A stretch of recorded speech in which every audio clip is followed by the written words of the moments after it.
Hi, I'm Supali. If you're new to my channel, welcome to the English Academic Facilitator. So, due to a number of requests from my viewers, I thought of starting a series of spoken English lessons introducing some important areas that you should focus on your day-to-day conversation. Of course, that will definitely improve your communicative competence in a short period. So we'll start with the use of phrasal verbs in our conversation. It's true that sometimes it is difficult to understand the meaning of phrasal verbs. Of course, before looking them up in a dictionary, it would be helpful to use the context to understand them. Context means the situations that we can use a particular phrasal verb. However, there are some phrasal verbs that have literal meaning that you can easily understand. But still, there are some problematic instances where they have idiomatic meaning, which makes them difficult to understand.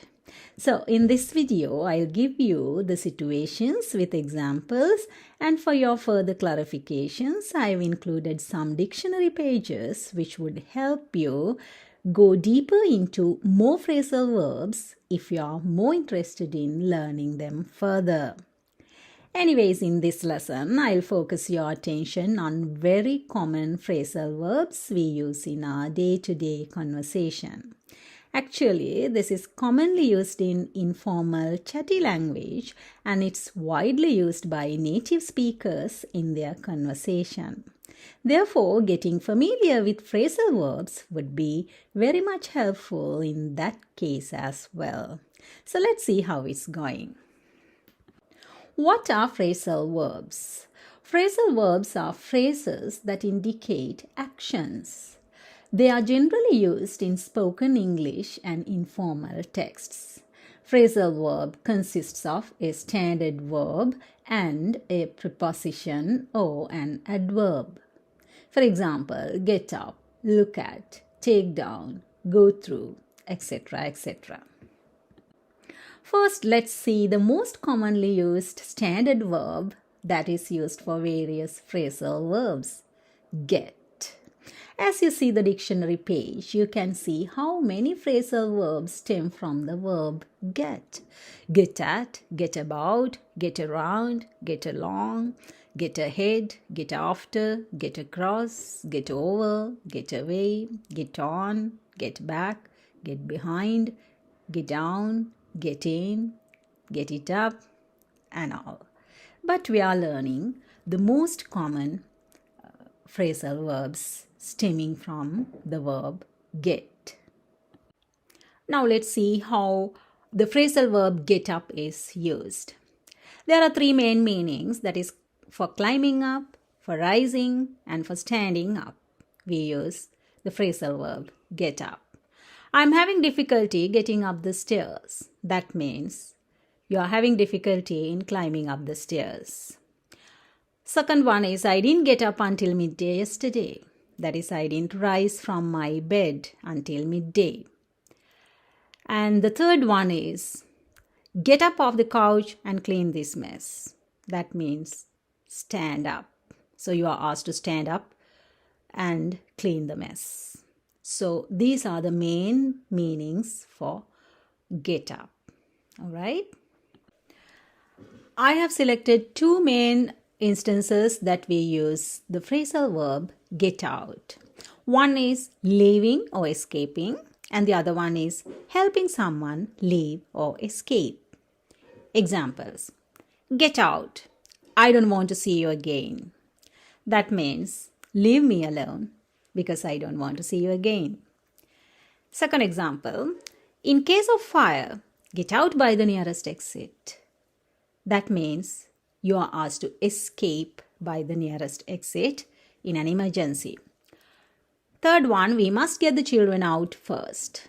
That means we must help children leave first, maybe in an emergency. So these are the main instances that we use the phrasal verb get out. Okay? Let's take get down now. There are four main meanings First one is bring or come down or descend. That is the exact opposite of get up. It's descend, not ascend. It's coming down, not climbing up. It's bringing down or climbing down. The kitten climbed the tree, but then couldn't get down again. The kitten couldn't come down from the tree. Second one is depress, discourage, or fatigue. Nothing gets me down so much as a rainy day. That means I feel so lazy, so discouraged on rainy days. Next one is to start something to do. It's time to stop delaying and let's get down to work. Let's get down to work. That means let's start our work. Last one is relax and enjoy oneself completely. He's getting down with a bunch of old friends in the park now because he got exhausted after his examination. Relax and enjoy completely. So these are the main instances that we use the phrasal verb get down. Next is get away. Get away means move away or escape. Move away from, get away from me. That means move away from me.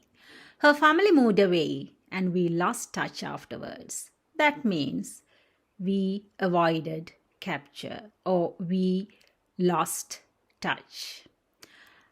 Third one is to escape. We thought he could get away with not doing any work. He thought he could get away with not doing any work, but no way.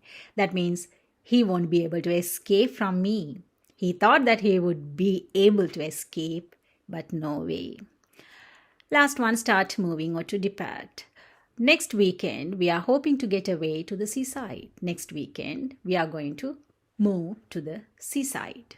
So these are the 4 main instances that we use get away. Next is get over. Get over means recover from or forget and move on or accept and move on. I'm having problems getting over a bad cold. Especially we use this word, this phrasal verb for recovering from illnesses. I'm having problems getting over a bad cold. And I had a severe headache and now I'm getting it over. Next one is forget and move on. She was in love with me for 10 years and still hasn't got over the fact that the feeling wasn't mutual. That means I still can't forget and move on from this situation. You can't change the past, so get over it. So you have to accept the reality and move on. And I got over from my burden because I realized I can't change the past or I can't change the destiny. Okay, so those are the 3 instances that we use get over. Now let's see some more phrasal verbs stemming from get through, get rid of, and get in. Get through has 2 meanings. One is completion and the other one is being successful. She got through her book this morning means she finished reading her book.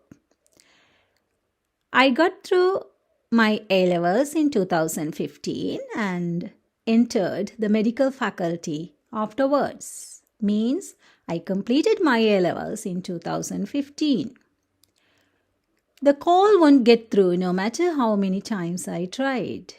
That means I wasn't successful in contacting her or him. Next one is get rid of. Get rid of means avoid.